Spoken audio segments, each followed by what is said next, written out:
Hello everyone, I am Deep Patel from the Department of Mechanical Engineering.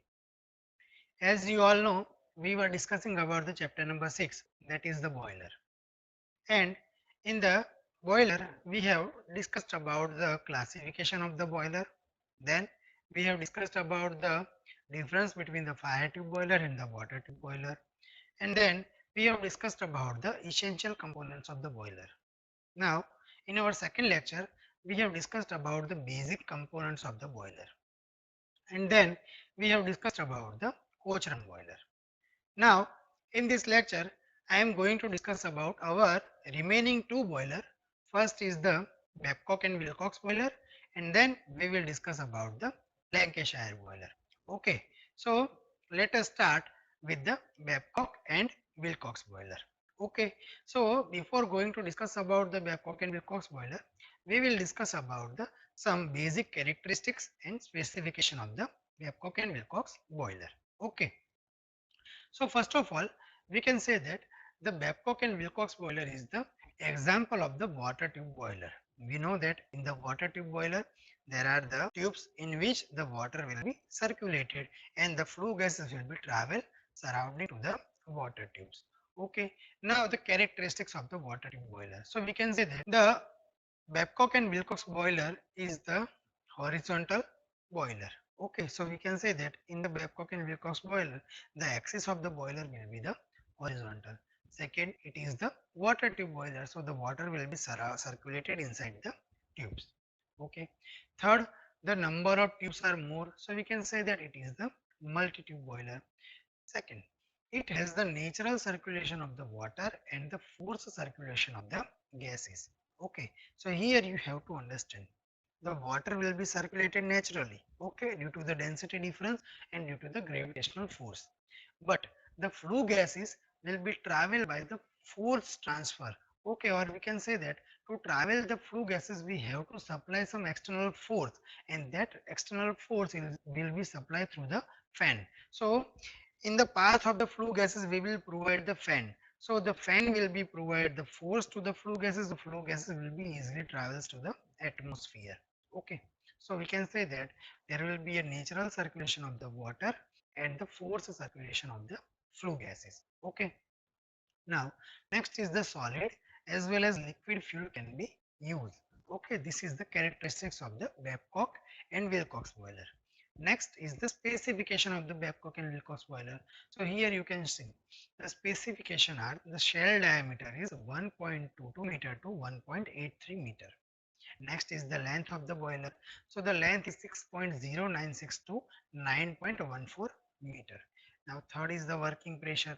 So the working pressure of this boiler is the 40 bar. So we can say that this boiler is goes into the category of the high pressure boiler.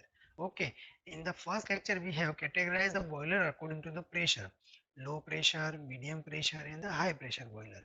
So we know that the Cogeran boiler was the low pressure boiler.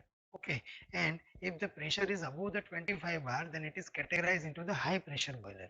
So the Babcock and Wilcox boiler is comes into the category of the high pressure boiler because the working pressure here is 40 bar. Okay, next is the steam generation capacity. So the steam generation capacity of the Babcock and Wilcox boiler is 40,000 kilogram per hour, and the efficiency of the boiler is 60 to 80 percentage. Okay, so these are the some class specification and the characteristics of the Babcock and Wilcox boiler. Next, we will discuss about the construction and working of the Babcock and Wilcox boiler. Okay, so let us start. So this is the simple figure of the Babcock and Wilcox boiler. So in the figure you can see there are many number of components. Okay, so we will discuss all the components one by one and we will discuss about the working after that. So first of all, let us start from the bottom side. In the bottom side you can see there is one ash pit. So we know that the ash pit is used to collect the ash which is generated after the combustion of coal. Now above the ash pit you can see there is a grate. Okay, so we can say that the grate is the platform above which the fuel or the coal will be supplied. Okay, above the grate you can see the furnace. So in the furnace the combustion will be takes place and the flue gases will be generated. Now above the furnace you can see there are the inclined tubes. Okay, so these inclined tubes are the water tubes in which the water will be travel. Now in the inclined tube you can see baffles are placed. So what is the application of these baffles? Baffles are used to increase the path of the flue gases, so we can increase the heat transfer rate. Okay, next you can see there are two types of the header. One is the downtake header and second is the uptake header. Okay, so uptake header and the downtake header are directly connects with the water tubes through which we can transfer the water. Next, here in the right hand side you can see there is a blow of cork or the blow of pipe. Okay, so with the help of blow of cork we can remove the muds and the impurities which is present into the water tube. Okay, here you can see the damper. Damper is used to control the flow of the flue gases. Okay, so whenever we want to increase the heat transfer rate we have to close the damper for some times. Okay, and when we are going to open the damper the flue gases will be travel to the atmosphere.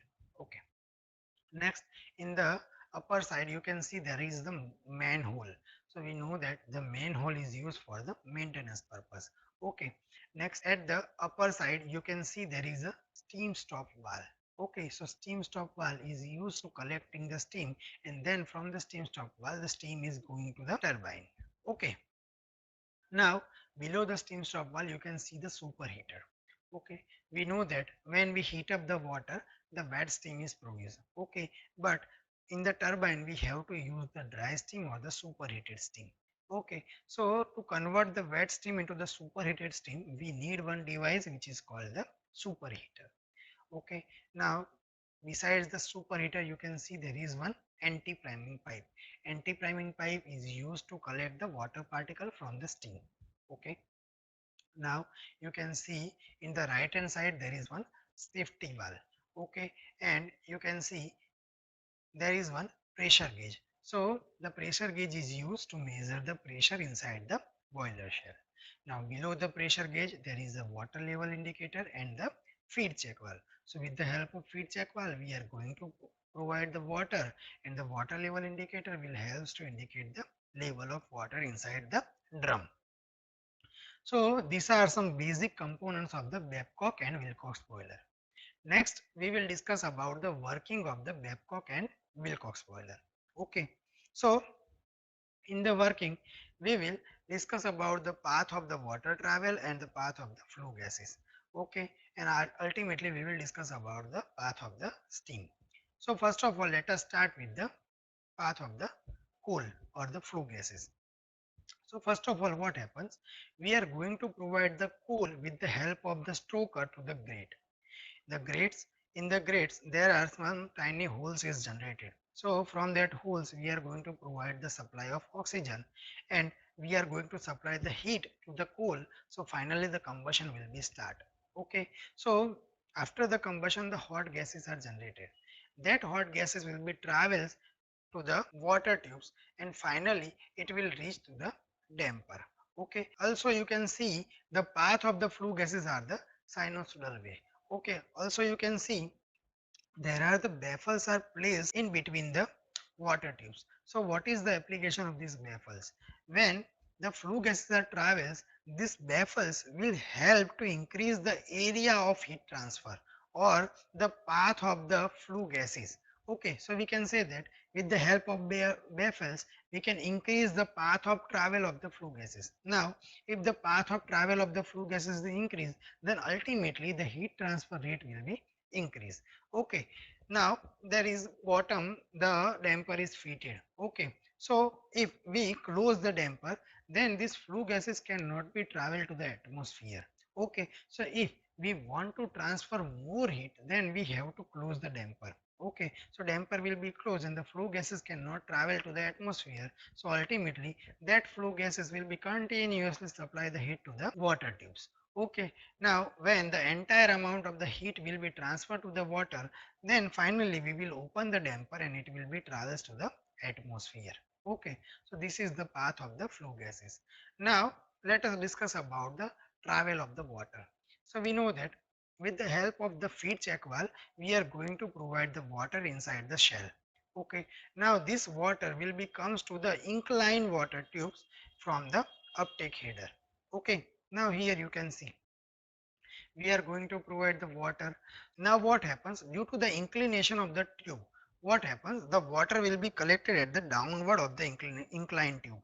Okay, now the flue gases will be supply the heat to the water, so ultimately what happens, the water will be heated, and after heating the water there is a density difference is created between the hot water and the cold water. Okay, so the hot water having the low density and the cold water having the high density. So due to this density difference, the hot water will be travels to the upward side and the cold water will be travels to the downward side.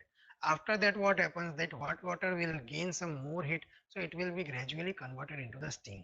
Okay, so we can say that from the uptake header it will converted into the steam and finally it will reach to the superheater. Now this steam will be goes to the superheater. You have to remember the steam which is generated in the water tube are the wet steam. Okay, so finally this wet steam will be goes to the superheater. Now in the superheater, this wet steam will be converted into the superheating steam, and after that, that superheating steam is goes to the steam stop bar, and from the steam stop bar it is goes to the turbine from which we can generate the electricity. Okay. Now whenever we want to require maintenance or whenever we want to clean the boiler, we are going to clean with the help of this manhole which is provided. Now if we want to clean this water tube, then the hand holes are provided in the water tubes. So with the help of this hand hole, we can remove the salt deposition or the mud and impurities from the water tube. Okay, so the manhole and the hand hole is provided inside the Babcock and Wilcox boiler. Okay, so this is what all about the construction and the working of the Babcock and Wilcox boiler. Okay, so the entire description of the construction is given here, that it consists of the water tube, steam, water drum, mud box and the superheaters. Okay, and then all the working which I have already described to you is given here. Okay, all the working is given. So you can read it. The circulation of the water is maintained by the convective current and it is the natural circulation. So we know that the circulation of the water is natural. That all I have described in the figure. Okay, finally what happens, the superheated steam will be travels to the steam stopper, and from the steam stopper it will be go to the turbine, and finally inside the turbine the electricity is generated. So this is our final step. Okay, so that all we have described in the figure. Okay, now let us discuss about the advantages and the disadvantages of the Babcock and Wilcox boiler. So first of all, advantages of the Babcock and Wilcox boiler. So we know that it is the high pressure boiler, so we can generate the huge amount of the steam. Okay, so here you can write the steam generation capacity is very high and it is about 2000 to 4000 kilogram per hour, and also it occupies the less space. Second, the replacement of the defective tube is easy. Okay, because the water tubes are placed outside the boiler shell. Okay, so replacement of the defective tubes are very easy in this boiler. Next, it is the only boiler that can be used to generate the large quantity of the heat in the power station. Okay, and the draught losses are the minimum in the case of the Babcock and Wilcox boiler. Okay. Next is the inspection of this type of the boiler can be done anytime during its working. Okay, so these are some advantages of the Babcock and Wilcox boiler. Let us discuss about the disadvantages of the Babcock and Wilcox boiler. So here you can see the maintenance cost of the Babcock and Wilcox boiler is very high. Second, it is not much suitable for the impure and sedimentary water. Okay, so if the impurities are present inside the water, then this type of the boiler cannot be used. Why? Because it is the water tube boiler, and if there are high impurities will be present inside the water, then after ultimately what happens, the salt deposition is occurs inside the water tubes, so it will reduce the heat transfer rate, and finally the boiler will be filled, so we cannot use the impure water to the boilers. So here you have to use the water treatment plant to use this type of the boiler. So this is the major disadvantage of the Babcock and Wilcox boiler. Okay, so this is what all about the Babcock and Wilcox boiler. Okay, now next we will discuss about our third boiler, and this is the last boiler. This is the Lancashire boiler. Okay, so first of all we will discuss about the characteristics of the Lancashire boiler and specification. Then we will discuss about the construction and working, and finally we will discuss about the advantages and the disadvantages. So let us start with the characteristics of the Lancashire boiler. So here you can see it is the horizontal boiler. Okay, so the Babcock and Wilcox boiler was the horizontal boiler. This is also the horizontal boiler. Second, it is the fire tube boiler. So the flue gases will be travel inside the tube. Third, it is the internally fired boiler and the multi-tube boiler. Okay, so there are more number of fire tubes is present here. Next, it has natural circulation of the flue gases. Okay, so we can say that it is the natural circulation boiler. And here, solid as well as liquid fuel can be used. So these are some characteristics of the Lancashire boiler. Next is the specification. So first of all, the first specification is the shell diameter is 2 to 3 meter. The length of this boiler is 7 to 9 meter. Working pressure is 16 bar, and the steam capacity is 9,000 kilogram per hour. Okay, the efficiency of this boiler is 50 to 70%. Okay, so these are the characteristics and the specification of the Lancashire boiler. Now let us discuss about the construction and the working of the Lancashire boiler. So here you can see the figure. Here you can see the side view and the front view is shown in the figure. Okay, so first is the front view and second is the side view. So here you can see from the front view there are two tubes are fitted. This both the tubes are the fire tubes. Okay, so we call it as a fire tube multi-tube boiler. Okay, next, here you can see the flue gases will be travel inside the tube. Here the red color area is the travel path of the flue gases. So here you can see the flue gases will be travel inside the tube. So it is the fire tube. Okay. Now the water is surrounded to the tube. Here you can see this blue color is the water. Okay. So the water is surrounded to the fire tube. You can see. Okay. Now let us discuss about the components first. So here you can see from the front view that there are two fire tubes. Also you can see from the side view that in the left hand side you can see there is one grate is placed. Above the grate we are going to provide the coal, and after the combustion of the coal the ash is generated which will be covered into the ash pit that is placed here. Okay, the yellow color component is the coal. Okay, so after the combustion the flue gases are generated. That flue gases will be travel inside the fire tube. Finally the flue gases will be travel to the chimney, and from the chimney it will travel to the atmosphere. Okay, now here you can see some other components above the boiler shell. You can see there is a main steam pipe. So from the main steam pipe you can supply the steam to the turbine. Also there is one safety valve is provided. With the help of the safety valve we can reduce the chance of the explosion. Also the mud box is provided, so with the help of this mud box we can remove the impurities from the water. That you all know these components. Now let us discuss about the working of the Lancashire boiler. This is the most important thing. Okay, now here you can see in the left hand side there is one grate is provided, and above the grate there is a coal is provided. So after the combustion the flue gases are generated. So the flue gases will be travel horizontally in the fire tube. You can see here the fire tube. So the flue gases will be travel in the fire tube. Now what happens? Above the fire tube there is a water. Now here the arrangement is made like this. The flue gases will be travel from this horizontal tube, that is our main flue line, and from the main flue line it will be travel to the bottom side of the fire tube. You can see here from the main fire tube it will travel to the bottom of the fire tube. Okay, so this is called bottom flue line. Okay, so here you have to understand there are three types of the flue line. First is the main flue line. So the main flue line in which the combustion is taking place and the flue gas will be travel first.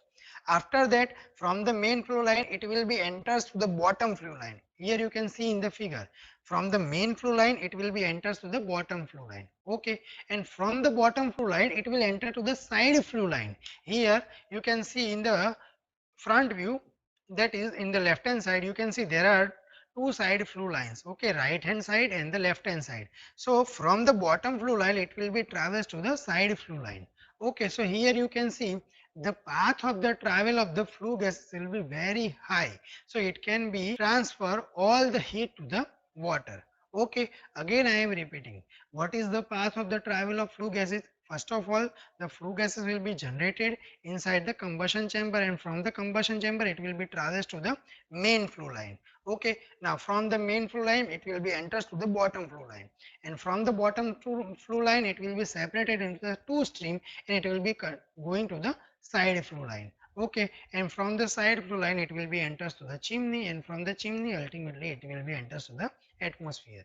So due to this large path of travel, it can supply all the heat to the water. So the efficiency of this kind of the Lancashire boiler is about the 60 to 70%. Okay, that is the very high efficiency. Now we know that the water is gradually converted into the steam, and finally we can superheat this steam with the help of the superheater, and finally this superheated steam will be traversed to the turbine with the help of this steam stop valve. Okay, so this is what all about the construction and working of the Lancashire boiler. Okay, now next we will discuss about the advantages and the disadvantages of the Lancashire boiler. Okay, so first of all let us discuss about the advantages. So first of all, the cleaning and inspection can be easily done. Okay, second is it is the more reliable and can generate the large amount of the steam, because here the path of travel of the flue gas is very large, so entire amount of the heat which is in the flue gases can be transferred to the water. So large amount of the steam can be generated with this type of the boiler. Okay, next it requires the less maintenance. The boiler is the natural circulation boiler, so we do not need any kind of the external force. Next, it can be easily meet with the load requirement. Okay, so according to the load requirement, we can increase or decrease the steam generation rate. Okay, and also we know that the Lancashire boiler is having the high thermal efficiency, that is up to the 80 to 90%. Okay, because all the heat will be going to the water from the flue gases. Okay, next is the disadvantage of this boiler. So the first disadvantage is that this boiler is require more floor space. Okay, so the space which is required by this boiler is very high. Next, it requires more time to generate the steam. Why? Because here only two fire tube is placed. Okay, so from the two fire tube, the heat will be supplied to the water with the very small rate. Okay, so we can say that it requires the more time to generate the steam. So steam generation rate is very less.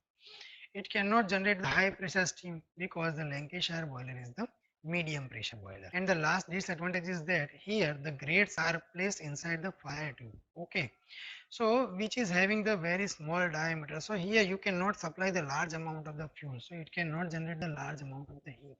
Okay, so this is what one of the disadvantage of the Lancashire boiler. Okay, so in this lecture we have discussed about the our two boiler. First is the Babcock and Wilcox boiler, and second is the Lancashire boiler. In both the boiler we have discussed about the characteristics, specification, construction, working, advantage and the disadvantage. Okay, so this is what all about today's lecture. Thank you for today.